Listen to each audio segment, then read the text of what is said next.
اعوذ باللہ من الشیطان الرجیم بسم اللہ الرحمن الرحیم فساہم فکان من المدحضین، پھر انہوں نے کرہ ڈالا تو مات کھانے والوں میں سے تھا۔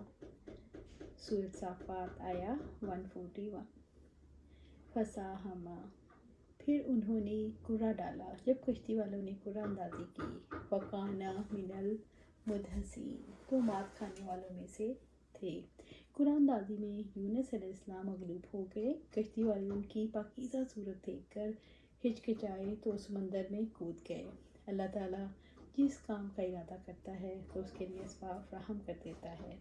جس کشتی میں یونس علیہ السلام سوار ہوئے وہ سواروں سے بھری ہوئی تھی اور سمندر کی موجوں میں گھر گئی، تو وزن کم کرنے کے لیے طے پایا کہ ایک آدھ فرد کو کشتی سے سمندر میں پھینک دیا جائے تاکہ باقیوں کی جان بچ جائے۔ چونکہ یہ قربانی دینے کے لیے کوئی تیار نہیں تھا، اس لیے کرہ اندازی کرنی پڑی۔ اس دور میں یہ بات مشہور تھی، جب کوئی غلام اپنے آقا سے بھاگ کر آتا ہے تو کشتی بھنور میں پھنس جاتی ہے۔ بھاگے ہوئے غلام کی تلاش میں کرہ اندازی کرنی پڑی۔ کرہ اندازی کے نتیجے میں یونس علیہ السلام کا نام آیا۔ یونس علیہ السلام کا نام کرہ اندازی میں نکلا تو انہیں مجبوراً بھاگے ہوئے غلام کی طرح سمندر کی لہروں کے سپرد کرنا پڑا۔ وہ مغلوب ہو کر سمندر میں پھینک دیے گئے۔ اللہ تعالیٰ نے مچھلی کو حکم دیا کہ یونس علیہ السلام کو نگل جائے۔ یونس علیہ السلام مغلوب ہو کر مچھلی کے پیٹ میں چلے گئے۔ فَالْتَقَمَهُ الْحُوتُ وَهُوَ مُلِيمٌ، چنانچہ اس کو مچھلی نے نگل لیا اور اس حال میں کہ وہ ملامت زدہ تھے۔ سورۃ صافات آیا 142۔ فَالْتَقَمَهُ الْحُوتُ، چنانچہ اس کو مچھلی نے نگل لیا۔ یونس علیہ السلام سمندر میں کودے تو کودتے ہی مچھلی نے انہیں سالم ہی نگل لیا۔ مچھلی انہیں لے کر سمندر میں تیرتی رہی۔ وَهُوَ مُلِيمٌ، اور اس حال میں کہ وہ ملامت زدہ تھے، یعنی انہوں نے ایسے فعل کا ارتکاب کیا جس پر ملامت کی جاتی ہے، اور وہ ہے اپنے آپ سے، اپنے رب سے ناراض ہونا۔ ملیم کا معنی وہ شخص ہے جس کا ضمیر خود ہی ملامت کر رہا ہو کہ وہ واقعی مجرم ہے، اور کوئی ملامت کرے یا نہ کرے۔ یونس علیہ السلام کو اپنی اجتہادی غلطی کا احساس بھاگنے کے فوراً بعد ہی ہو گیا، اور کرہ میں ہر بار آپ علیہ السلام کا نام نکلنے پر اس پر یقین ہو گیا۔ یونس علیہ السلام کو مچھلی کے پیٹ میں خیال آیا کہ وہ شاید فوت ہو چکی ہیں۔ جب انہوں نے ہاتھ پاؤں ہلائے تو محسوس کیا وہ زندہ ہیں۔ وہ اسی جگہ پر کھڑے ہو کر نماز پڑھنے لگے۔ یونس علیہ السلام نے ایسی جگہ سجدے کیے جو کسی کو نصیب نہیں ہوتی۔ یونس علیہ السلام نے خود کو ملامت کرنا شروع کر دیا۔ فَلَوْلَا أَنَّهُ كَانَ مِنَ الْمُسَبِّحِينَ، یقیناً پھر اگر وہ تسبیح کرنے والوں میں نہ ہوتا۔ سورۃ صافات آیا 143۔ فَلَوْلَا أَنَّهُ كَانَ مِنَ الْمُسَبِّحِينَ، یقیناً اگر پھر وہ تسبیح کرنے والوں میں سے نہ ہوتا، یعنی اگر یونس علیہ السلام نے عافیت کے دنوں میں یعنی مچھلی کے پیٹ میں جانے سے پہلے اپنے رب کی کثرت سے عبادت، تسبیح اور تحمید نہ کی ہوتی، اور مچھلی کے پیٹ میں جانے کے بعد کثرت سے یہ دعا نہ کی ہوتی، فَنَادَىٰ فِي الظُّلُمَاتِ أَن لَا إِلَٰهَ إِلَّا أَنتَ سُبْحَانَكَ إِنِّي كُنتُ مِنَ الظَّالِمِينَ فَاسْتَجَبْنَا لَهُ وَنَجَّيْنَاهُ مِنَ الْغَمِّ وَكَذَٰلِكَ نُنجِي الْمُؤْمِنِينَ۔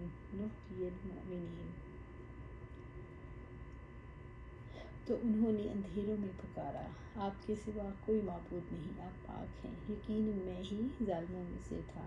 چنانچہ ہم نے اس کی دعا قبول کی اور ہم نے اسے غم سے نجات دی، اور ہم مومنوں کو اسی طرح نجات دیتے ہیں۔ سورۃ الانبیاء آیا 87 اور 88۔ تو قیامت کے دن مچھلی کے پیٹ سے پیدا ہوتے، لَلَبِثَ فِي بَطْنِهِ إِلَىٰ يَوْمِ يُبْعَثُونَ، یقیناً وہ اس دن مچھلی کے پیٹ میں رہتے جب وہ لوگ اٹھائے جائیں گے۔ سورۃ صافات آیا 144۔ لَلَبِثَ فِي بَطْنِهِ، یقیناً وہ اس دن مچھلی کے پیٹ میں رہتے، یعنی اگر یونس علیہ السلام تسبیح و تحمید نہ کرتے تو مچھلی کے پیٹ میں رہتے، إِلَىٰ يَوْمِ يُبْعَثُونَ، جب وہ لوگ اٹھائے جائیں گے، یعنی مچھلی کا پیٹ ہی ان کی قبر بن جاتا۔ رب العزت نے تسبیح کی وجہ سے انہیں مچھلی کے پیٹ سے نجات عطا فرمائی۔ اللہ تعالیٰ اسی طرح ایمان والوں کو نجات دیتا ہے جب وہ کسی مصیبت میں مبتلا ہوتے ہیں اور اللہ تعالیٰ کی تسبیح کرتے ہیں، تو اللہ تعالیٰ مشکلات سے نکلنے کا راستہ بنا دیتے ہیں۔ جیسا کہ فرمایا اور جو اللہ تعالیٰ سے ڈرتا ہے وہ اس کے لیے نکلنے کا راستہ بنا دیتا ہے۔ سورۃ الطلاق آیت 2۔ اللہ تعالیٰ نے فرمایا اگر وہ تسبیح کرنے والے نہ ہوتے تو قیامت کے دن تک مچھلی کے پیٹ میں رہتے۔ فَنَبَذْنَاهُ بِالْعَرَاءِ وَهُوَ سَقِيمٌ، پھر ہم نے اسے ایک چٹیل زمین میں پھینک دیا اس حال میں کہ وہ بیمار تھے۔ سورۃ الصافات آیت 145۔ فَنَبَذْنَاهُ بِالْعَرَاءِ، پھر ہم نے اسے ایک چٹیل زمین میں پھینک دیا۔ رب العزت نے مچھلی کو حکم دیا کہ انہیں اگل دے، تو مچھلی نے یونس علیہ السلام کو ساحل پر آ کر ایک چٹیل میدان میں اگل دیا۔ وَهُوَ سَقِيمٌ، اس حال میں کہ وہ بیمار تھا۔ مٹی کے پیٹ میں یونس علیہ السلام ایسے کمزور ہو گئے جیسے وہی کا چوزا جس کے بال اور پر نہیں ہوتے، جیسے نومولود بچہ۔ یونس علیہ السلام کا مٹی کے پیٹ میں جانا، وہاں زندہ رہنا اللہ کے حکم سے بطور فرق عادت ہے۔ اللہ سبحانہ تعالیٰ نے انہیں اس حال میں چٹیل میدان میں ڈالا کہ وہ بیمار تھے، انتہائی کمزور ناتواں، جیسے کوئی پیدائش کے وقت ہوتا ہے۔ وَأَنبَتْنَا عَلَيْهِ شَجَرَةً مِّن يَقْطِينٍ، اور ہم نے ایک بیل دار پودا اس پر اگا دیا۔ سورۃ صافات آیت 146۔ وَأَنبَتْنَا عَلَيْهِ، اور ہم نے اس پر اگا دیا۔ رب العزت نے یونس علیہ السلام کے لیے ایک بیل اگا دی جس نے انہیں ٹھنڈے سائے تلے لے لیا۔ اس بیل پر مکھیاں نہیں ہوتی۔ رب العزت نے ان پر ایک اور احسان فرمایا۔ شجرۃ من یقطین، ایک بیل دار پودا، یقطین اطلاق ہر اس پودے پر ہوتا ہے جس کا تنا نہ ہو، مثلاً کدو، ککڑی، تربوز وغیرہ، اور بالخصوص پیٹھا کدو کی بیل پر ہوتا ہے، اور مفسرین کی رائے کے مطابق یہی وہ پودا وہاں اگ گیا۔ اس کے پتے چوڑے چوڑے ہوتے ہیں جو دھوپ وغیرہ سے سایہ کا کام دیتے ہیں۔ نیز مکھی اس پودے کے نزدیک نہیں آتی۔ آپ کی خوراک کا انتظام اللہ سبحانہ تعالیٰ نے کیا فرمایا؟ نبی صلی اللہ علیہ وسلم کو کدو بہت محبوب تھے۔ کتاب و سنت میں اسی کی کوئی صراحت نہیں ملتی کہ کیا کدو تھا، کیا تھا۔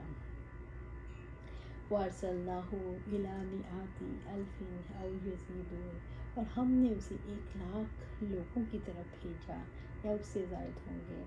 سورۃ صافات آیت 147۔ وَأَرْسَلْنَاهُ، اور ہم نے اسے بھیجا۔ رب العزت نے یونس علیہ السلام کو ان کی قوم کی طرف رسول بنا کر بھیجا، وہ اہل نینوا میں تھے۔ إِلَىٰ مِائَةِ أَلْفٍ أَوْ يَزِيدُونَ، 1,00,000 لوگوں کی طرف بھیجا یا اس سے زائد ہوں گے۔ اس قوم کی تعداد 1,00,000 سے زائد تھی۔ فَآمَنُوا فَمَتَّعْنَاهُمْ إِلَىٰ حِینٍ، سو وہ ایمان لائے تو ہم نے انہیں خاص مدت تک فائدہ دیا۔ سورۃ صافات آیت 148۔ فَآمَنُوا، سو وہ ایمان لائے جس قوم کی طرف یونس علیہ السلام کو رسول بنا کر بھیجا گیا تھا، انہوں نے ان کو اللہ تعالیٰ کی طرف دعوت دی اور وہ ایمان نہ لائے۔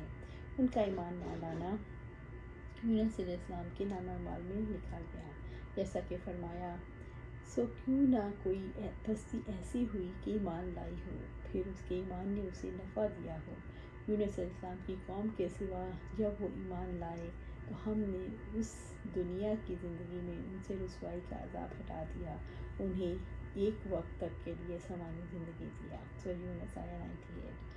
فَمَتَّعْنَاهُمْ إِلَىٰ حِینٍ، تو ہم نے انہیں خاص مدت تک فائدہ دیا۔ جب قوم یونس علیہ السلام ایمان لے آئی تو رب العزت نے ان سے عذاب ہٹا دیا اور انہیں ایک مدت تک دنیا کا فائدہ دیا۔ قوم یونس عذاب دیکھ کر ایمان لائی، جبکہ ایمان لانا فائدہ نہیں دیتا، لیکن اللہ تعالیٰ نے ان کے ایمان کو قبول کر لیا۔ قوم یونس کے ایک زمانے تک زندگی سے فائدہ اٹھانے کا موقع دیا۔ فَاسْتَفْتِهِمْ أَلِرَبِّكَ الْبَنَاتُ وَلَهُمُ الْبَنُونَ، سو آپ ان سے پوچھیں کہ کیا تمہارے رب کے لیے بیٹیاں ہیں اور ان کے لیے بیٹے۔ سورۃ صافات آیت 149۔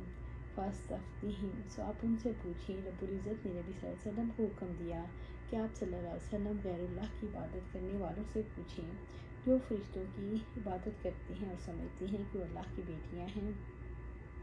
أَلِرَبِّكَ الْبَنَاتُ وَلَهُمُ الْبَنُونَ، کہ کیا تمہارے رب کے لیے بیٹیاں ہیں اور ان کے لیے بیٹے ہیں، یعنی انہوں نے اللہ کی بیٹیاں بنا دی حالانکہ وہ اپنے لیے بیٹوں پر راضی نہیں، جیسا کہ فرمایا اور اللہ تعالیٰ کے لیے بیٹیاں قرار دیتے ہیں، پاک ہے اس کی ذات اور ان کے لیے وہی ہے جو وہ چاہتے ہیں۔ سورۃ نحل آیا 57۔ اللہ تعالیٰ نے آپ صلی اللہ علیہ وسلم سے فرمایا، آپ صلی اللہ علیہ وسلم ان سے پوچھو کہ ان کے لیے بیٹے ہوں جو بے اختیار ہوں اور با اختیار رب کے لیے بیٹیاں۔ ام خلقنا الملائکۃ اناثا وہم شاہدون، کیا ہم نے فرشتوں کو عورتیں پیدا کیا ہے اور وہ موجود تھے؟ سورۃ صافات آیا 150۔ ام خلقنا الملائکۃ اناثا، کیا ہم نے فرشتوں کو عورتیں پیدا کیا ہے؟ رب العزت نے فرمایا کہ کیا فرشتوں کو ہم نے عورتیں بنایا ہے اور اس وقت وہ حاضر تھے؟ نعوذ باللہ، وہم شاہدون، اور وہ موجود تھے، یعنی کیا وہ فرشتوں کی تخلیق کو دیکھ رہے تھے؟ وہ اس کے گواہ ہیں۔ اللہ سبحانہ تعالیٰ فرماتے ہیں، اور انہوں نے فرشتوں کو جو رحمان کے بندے ہیں عورتیں بنا دیا، کیا ان کی پیدائش کے وقت وہ موجود تھے؟ ضرور ہی ان کی گواہی لکھی جائے گی اور ان سے پوچھا جائے گا۔ سورۃ زخرف آیا 19۔ اگر ایسا نہیں ہے تو انہوں نے اللہ پر بغیر ان کے بہتان لگایا۔ اللہ تعالیٰ نے آپ صلی اللہ علیہ وسلم کے ذریعے سے ان سے سوال کیا کہ بتاؤ، کیا اس وقت تو موجود تھے جب اللہ تعالیٰ نے انہیں بیٹیاں پیدا کیا؟ کیا انہوں نے فرشتوں میں عورتوں والی خصوصیات بذات خود دیکھی ہیں؟ اللہ سبحانہ تعالیٰ سے دعا ہے کہ ہم بغیر علم کی کوئی ایسی بات نہ کریں۔ اللہ سبحانہ تعالیٰ ہمیں قرآن و سنت پر عمل کرنے کی توفیق دے اور اس پر جمع دے، اور ہمیں سیدھا جنت الفردوس کے اعلیٰ مقام پر جگہ عطا فرمائے۔ آمین یا رب العالمین۔